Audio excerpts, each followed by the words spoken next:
सिख ईसाई शाकाहारी हो जा भाई। बाबा जी की अर्जी है, आपकी मर्जी है। जय गुरुदेव। जय गुरुदेव। ये जय गुरुदेव नाम की ध्वनि उच्चारण आपने सुना। इस जय गुरुदेव नाम के प्रचारक मथुरा के परम संत बाबा जय गुरुदेव जी महाराज, जिनका आश्रम आगरा दिल्ली बाईपास पर बना हुआ है मथुरा में। बाबा जय गुरुदेव भारतवर्ष के कोने कोने में सभी प्रांतों और जिलों में घूम घूम कर जय गुरुदेव नाम का प्रचार प्रसार किया। इसलिए भारतवर्ष के लोग इन्हें बाबा जय गुरुदेव के नाम से जानते हैं। बाबा जय गुरुदेव जी महाराज का मूल संदेश, मेरे पास आने वाला बच्चा पहले अपना खेती, दुकान, दफ्तर, मजदूरी, नौकरी ईमानदारी मेहनत से करें। ईमानदारी मेहनत से करेंगे तो बरकत आएगी। बरकत कहते हैं भगवान की दया, आशीर्वाद। उसके बाद शाम को घर लौटे, बाल बच्चों की देखभाल, माँ बाप की सेवा, आए गए का यथाशक्ति सत्कार, और फिर सोने के समय में से समय निकाल करके अपनी आत्मा के कल्याण के लिए, मुक्ति और मोक्ष के लिए भजन करना चाहिए। इसे बच्चा भी कर सकता है, जवान भी कर सकता है, बूढ़ा भी कर सकता है। कोई विशेष तरह का प्रतिबंध नहीं है। बाबा जी कहते हैं नहाने धोने का बंधन नहीं, खाने पीने का बंधन नहीं, पहनने ओढ़ने का बंधन नहीं। बंधन अगर है तो शुद्ध शाकाहारी रहने का। अंडे, मछली, मांस, शराब का सेवन भूल के भी नहीं करें। बंद करो जा, अगर ये सब आपने किया बाद में पिला दीजिएगा। और इंसान की तो केस क्या है, रामकृष्ण जैसी अवतारी शक्तियों को अगला बदला देना पड़ सकता है। तो महापुरुषों ने कहा है कि तुम किसी को मारो काटो नहीं तो मारने काटने का अपराध लग जाएगा और उस अपराध से तुम्हारी जीवात्मा दोजख और नरकों में चली जाएगी। इसलिए किसी भी पशु पक्षी जानवर का मांस नहीं खाए। मांस आहारी मानवा प्रत्यक्ष राक्षसंग और इनकी संगत मत करो, परत भजन में भंग। वैश्या, धीमर और शिकारी, नृप, विषयी और मांसाहारी, इनगर भोजन करे जो संता, साधन भजन की हो जाए अंता। अनुमंता, विशास्ता, निहन्ना, त्रिय विक्रयी, संस्कर्ता, चौकड़ना, चकाट, कश्चित घास। इसका मतलब ये है कि मांस बेचने वाला, मांस बनाने वाला, मांस खाने वाला, मांस खिलाने वाला, ये सबके सब दोषी है। इसलिए ऐसे किसी भी काम को मत कीजिएगा जिसमें दोष लगे। हिंसा किसी भी पशु पक्षी जानवर की नहीं करनी चाहिए। मरा हुआ कोई भी जीव मुर्गा कहलाता है और मुर्गे का स्थान शमशान घाट होता है। अपने घर परिवार का कोई सदस्य मर जाता है तो उसे जलाने के लिए शमशान घाट ले जाते हैं। जब तक सांसों की पूंजी है तब तक सब कुछ ठीक है, और जिस दिन ये सांसों की पूंजी खत्म होती है, इस शरीर से सांसों का लेना बंद हो जाता है, उसी समय जानकार होशियार लोग इसको मृतक घोषित कर देते हैं और तुरंत तैयारी फिर होने लगती है शमशान घाट की। इसलिए समय के रहते हुए जब तक ये सांसें चल रही हैं, समय ऐसा आ गया है, समय उस कगार पर नाजुक मोड़ पर खड़ा है कि किसी का कोई पता नहीं। इसलिए मानव तन पाने का जो मूल लक्ष्य उद्देश्य है वो होता है, वेद शास्त्रों ने कहा है कि बड़े भाग मानव तन पावा और सुर दुर्लभ सदग्रंथन गावा। सभी ग्रंथों ने इस बात का बखान किया है कि निर्देही मानव तन सर्वश्रेष्ठ है, और इसमें रह करके जो हम कौल वचन इकरार वादा करके आए हैं कि अब प्रभु कृपा करो भांति और सब तक भजन करूं दिन राति। सब कुछ छोड़ करके मैं तुम्हारा ही भजन करूंगा, लेकिन ऐसा नहीं हो रहा। किसी की 10 साल निकल गई, किसी की 20 साल निकल गई, किसी की 40 साल निकल गई, और समय निकलता ही जा रहा है। जो थोड़ा बहुत बचा है वो बचे हुए समय में अपना काम बना लीजिए। इसी कारण ये मनुष्य शरीर मिलता है। तो बाबा जगदेव जी महाराज ने कहा है कि अगर तुम्हें तुम्हारे क्षेत्र में आसपास में कोई ऐसा सच्चा गुरु मिल जाए जो ईश्वर से मिला जुला है, भगवान से मिला जुला है, ऐसे गुरु से रास्ता लेकर के और भगवान के भजन में लग जाना चाहिए। जो कोई अगर ये कहता है कि भगवान के भजन के लिए सब कुछ त्यागना पड़ेगा, छोड़ना पड़ेगा, तो यहाँ बाबा जगदेव जी महाराज ने विरोध किया है। उन्होंने कहा है कि तुम बढ़िया से बढ़िया मकान में रहो, अच्छे से अच्छे कपड़े पहनो और खा सकते हो, तो प्रकृति ने जो खाने के लिए तुम्हारे लिए अन्न, दूध, दही, घी, मेवा, मिष्ठान, फल, साग सब्जी बनाए हैं, बचा सकते हो तो दिन में 10 बार खाओ, 100 बार खाओ, बाबा जी की तरफ से कोई मनाही नहीं। पहन सकते हो तो बढ़िया से बढ़िया पहनो, रह सकते हो तो अच्छे से अच्छे मकान में रहे, और चल सकते हो तो ऐसी कारों में चलो, बाबा जी की तरफ से कोई मनाही नहीं। अगर भगवान के भजन के लिए तुमने नहीं सोचा तो ये मानव तन मनुष्य शरीर बेकार चला जाएगा। यहाँ जो जन्म मिला हुआ है उसमें कोई अधिकारी, कोई कर्मचारी और सबकी मन की आकांक्षा होती है कि मैं अच्छा पढ़ लिख करके और अच्छे उच्च स्थान पर बैठूं, तो ये बहुत अच्छी बात है। लेकिन जिस काम के लिए कौन वचन इकरार वादा करके आए हैं वो काम नहीं हुआ तो ये मनुष्य शरीर बेकार चला जाएगा। 84 लाख योनियों में इसको भ्रमण करना पड़ेगा। अब की बात ये मानव तन मनुष्य शरीर मिला हुआ है तो ये सोचना चाहिए, विचार करना चाहिए। सभी धर्म ग्रंथ इस बात के लिए कहते हैं कि बड़े भाग मानुषन पावा और सो दुर्लभ सदग्रंथन गावा। सभी ग्रंथों ने इस बात का बखान किया है कि नवदेही मानव तन सर्वश्रेष्ठ है और इसमें रह करके अपने घर चलने की तैयारी करनी चाहिए। महापुरुषों ने कहा है कि ये देश हमारा संतो, जीना देश हमारा, हम तो अमर लोक के वासी, 3 लोक से न्यारा, याद व्याध उपाधि करना, बिना जो तुझारा, कर तब हमें काल में लाया, झजरी दिन मजारा, निक्सन की कोई वाल पावे, सतगुरु शरणों वाला, कहे कबीर तरह वह सोच जो पावे शब्द जहारा। इसका मतलब ये है कि कलिकाल में, इस युग में नाम की जुक्ति है, शब्द की जुक्ति है अपने घर चलने के लिए। तो अगर ये रास्ता किसी से मिल जाता है तो अच्छी बात, और नहीं मिलता है तो बाबा जयगुरुदेव जी महाराज ने कहा है कि जयगुरुदेव नाम समय की जड़ी है, ये वक्त की आवाज है। इस नाम को पहले परीक्षा करो और ये परीक्षा में जब नाम अपना परिचय दे दे तो फिर इसको सहारा बना लो। ये जितने भी लोग बैठे हुए हैं हमारे साथ चल रहे हैं, सबने एक बार नहीं सैकड़ों बार इस नाम की परीक्षा की है, तब ये ऐसी भीषण गर्मी में निकल करके अपने लिए परमार्थ कमाने के लिए निकले हैं। जो कि बाबा जगदेव जी महाराज ने ये भी शिक्षा दी है कि तुम जिस चीज को प्राप्त कर चुके हो उसको दूसरों को भी बताओ। इस कारण ये लोग घूम रहे हैं, उसमें भी उनका हित है।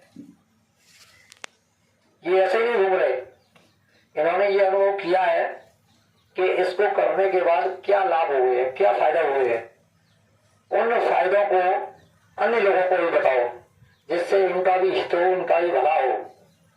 तो प्रेमी भाई बहनों, समय का कोई ठिकाना नहीं है, कब क्या हो जाए। समय आज ऐसे नाजुक मोड़ पर आकर खड़ा हो गया है कि हम लोगों को केवल और केवल दुनिया की चाहत है, अपने लक्ष्य को तो हम लोग भूल चुके हैं। दुनिया की चाहत में बढ़िया से बढ़िया मकान हो, अच्छे से अच्छे कपड़े हो, बढ़िया गाड़ियों में घूमे, किसी तरह की कोई परेशानी नहीं हो। तो महात्माओं ने कहा है कि जन्मान जन्मों से यही काम करते चले आ रहे हो। जिस काम को आदमी कर रहा है उसी काम को पशु पक्षी जानवर भी कर रहे हैं। पशु पक्षी भोजन भी करते हैं जैसा जिसका भोजन है, समय आने पर बच्चा पैदा भी करते हैं।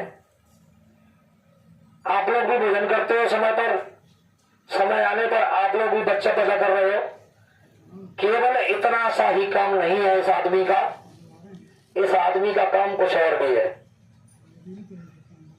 संत महात्मा महापुरुषों की ये जननी है, सती सावित्री सूरमाओं की ये भूमि भारत भूमि जननी है।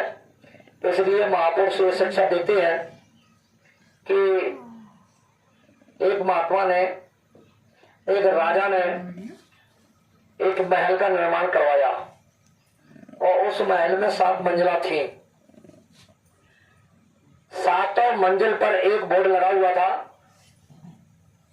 और उस बोर्ड पर लिखा था कि पहली मंजिल पर कौड़ी और दूसरी मंजिल पर रुपए, सिक्के, तीसरी मंजिल पर नोटों की गड्डियां, चौथी मंजिल पर चांदी, 5वीं मंजिल पर सोना, 6वीं मंजिल पर हीरे जवाहरात और 7वीं मंजिल पर जिसको रखने वाला है वो राजा उस पर बैठा हुआ है। और बोर्ड लगवा दिया है कि जिसको जिस चीज की जरूरत हो वो ले जा सकता है। लोग अगर देख रहे हैं, पढ़ रहे हैं कि बड़ा सा बोर्ड लगा हुआ है, इसमें क्या क्या है, तो अब लोग घुसते जा रहे हैं, देख रहे हैं। कोई पहली मंजिल से अपनी कौड़ी लेकर के भाग रहा है, कोई होशियार व्यक्ति दूसरी मंजिल से सिक्के लेकर भाग रहा है, कोई और होशियार व्यक्ति है तो नोटों की गड्डियां लेकर भाग रहा है, कोई और पढ़ा लिखा होशियार व्यक्ति है तो चलो और ऊपर देखे क्या है, तो कोई चांदी लेकर भाग रहा है, कोई सोना लेकर भाग रहा है, कोई हीरे जवाहरात लेकर भाग रहा है। बस एक दूसरे को लोग बता रहे हैं, भीड़ लगी हुई है। यही हाल हमारा आपका इस भौतिक जगत में है कि इस भौतिक जगत की चीज के पीछे हम लोग पड़े हैं और ये नाशवान चीज है। इस नाशवान संसार में कोई चीज अमर नहीं है, कोई भी चीज मृत्यु होने के बाद साथ नहीं जाती है। जब तक ये शरीर है तब तक उसका उपयोग किया जा सकता है। इसलिए प्रेमी भाई बहनों, 7वीं मंजिल पर बुद्धिमान व्यक्ति ने सोचा कि ये इसमें रखने वाला कौन है, तो उसमें लिखा हुआ है कि 7वीं मंजिल में इसका बांटने वाला, इसको रखने वाला ऊपर बैठा हुआ है, तो क्यों ना उससे ही मिला जाए। अगर उससे मिला जाए और वो खुश हो जाए तो ये सारी चीजें दे देगा। बुद्धिमान व्यक्ति पहली मंजिल से दूसरी, दूसरी से तीसरी, तीसरी से चौथी और 5वीं और 6वीं मंजिल को पार करके 7वीं मंजिल पर देखा कि दरवाजा लगा हुआ है, तो दरवाजा खटखटाया। अंदर से आवाज आई कि मैं तुम्हारा ही इंतजार कर रहा हूं और तुम जल्दी से आओ। जब दरवाजा खोला, अंदर गए तो उन्होंने कहा कि मैं तुझसे बहुत खुश हूं, तूने नीचे से ऊपर तक सब देख करके मेरी खोज की है, तो अब तुझे जो चाहे सो ले ले, मैं तुझसे खुश हूं, तू मांग ले। तो जब महात्मा खुश हो जाते हैं, जब राजा खुश हो जाता है तो कुछ भी देने के लिए तैयार हो जाता है। इसलिए उस शहंशाह की खोज करनी चाहिए, उस ऐसे राजा की खोज करनी चाहिए जो सब कुछ का देने वाला है।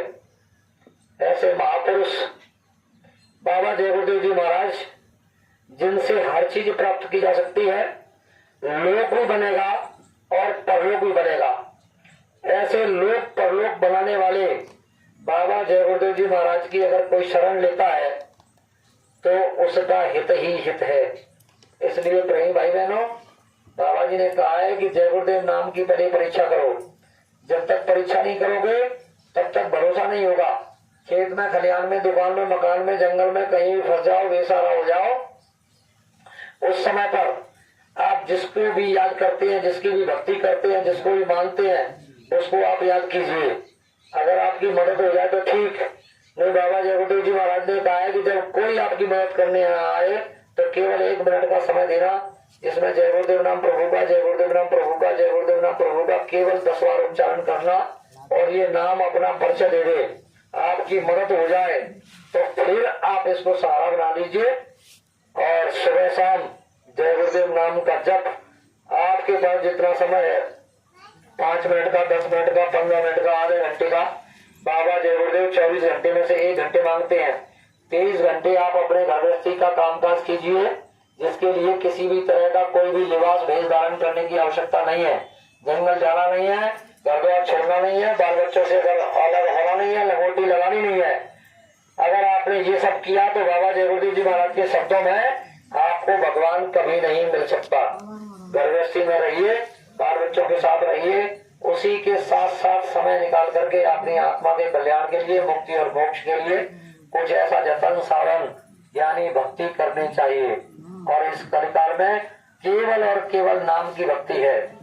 गोस्वामी महाराज रामचरितमानस के अंदर 4 चौपाई लिख रहे हैं, चारों युगों की अलग अलग व्यवस्था है, अलग अलग युक्ति है ईश्वर को पाने की, भगवान से मिलने की। सब युग जोगी सब विज्ञानी करी हरि ध्यान करे बहुत प्राणी। सतयुग में रास्ता खुला हुआ था, किसी तरह का कोई बंधन नहीं था।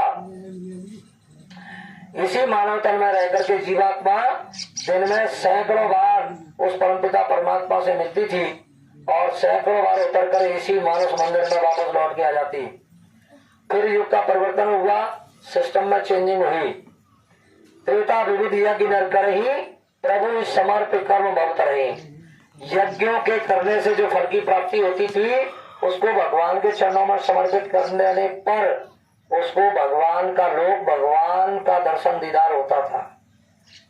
द्वापर में बताया गया कि द्वापर करे रघुपति पद पूजा और भवन करें उपाय दूजा। और कलयुग में कहा है संतों ने कि कलयुग केवल नाम आधारा और सुमर सुमर नर उतर ही पारा। उधर चौथी चौपाई गोस्वामी महाराज की रामचरितमानस में कह रही है कि कलयुग योग यज्ञ नहीं ज्ञाना, एक आधार नाम गुण गाना। न किसी तरह का विशेष ज्ञान हासिल करने की जरूरत है, न योग करने की जरूरत है, न यज्ञ करने की जरूरत है। बाबा जय गुरुदेव जी महाराज ने बताया कि इस समय में केवल नाम का आधार है और समय का जगाया हुआ सिद्ध किया हुआ नाम जय गुरुदेव नाम है। इस नाम की पहले परीक्षा करो और परीक्षा में जब ये नाम अपना परिचय दे दे तो अपना सहारा बनाइए और अपने इस मानव तन को सार्थक बनाइए। शुद्ध शाकाहारी रहिए जीवन में। अगर शुद्ध शाकाहारी नहीं रहोगे तो प्रकृति नेचर नाराज हो जाएगी और फिर तरह तरह के प्रकृति को प्रकोप आपको बर्दाश्त करने पड़ेंगे। महापुरुषों ने कहा है कि शराब 1000 बुराइयां और सभी बुराइयों की जड़ है, इसलिए शराब जैसे नशे का सेवन भूल के भी नहीं करना चाहिए। और कोई भी ऐसा नशा मत करो जिससे बुद्धि पागल हो जाती है, माँ बहन बेटी की पहचान खत्म हो जाती है। बीड़ी तंबाकू हुक्का पी सकते हो और बाबा जी ने कहा है कि मैंने तो कभी नहीं पिया। अगर छोड़ दोगे तो बहुत अच्छी बात है। तो कहीं भाई बहनों, शुद्ध शाकाहारी रहिए और शुद्ध शाकाहारी रहकर भगवान का भजन कीजिए जितना समय मिल जाए उसमें, और जो भी घर गृहस्थी का काम है उसे करते रहिएगा। इसी में हमारा हित है, इसी में हमारी भलाई है। और भगवान का भजन नहीं किया तो ये मनुष्य बेकार चला जाएगा। इसलिए बाबा जय गुरुदेव की बात मान लो, या जो भी आपका इष्ट है, जो भी आप किसी की भी आराधना करते हो उसको मान लीजिए। कभी कोई संकट मुसीबत परेशानी आ जाए तो याद कीजिए, अगर वो मदद कर देते हैं तो बहुत अच्छी बात, नहीं तो फिर जय गुरुदेव नाम की परख कीजिए और परीक्षा लीजिए। जब ये नाम अपना परिचय दे दे तो इसको सहारा बनाइए। इसी के साथ मैं अपनी वाणी को विराम देता हूँ और हम लोगों को आगे की निकलना है, काफी दूर है पहुंचने के लिए। अगर कोई भूल चूक हो गई है तो क्षमा कीजिएगा। जय गुरुदेव। जय गुरुदेव। एक आपको सूचना दी जाती है, ध्यान से सुनो। कर रहा है नगरा मोड़ के पास है, अगर यहाँ से किसी को आना है तो कल 11 बजे वहाँ आइए। आपको पूरा संदेश 11 बजे से 3 बजे तक संदेश मिलेगा और भंडारा भी मिलेगा। तो आप सब लोगों का निमंत्रण है और आमंत्रण है। बदावली नगरा मोड़ के पास ही है।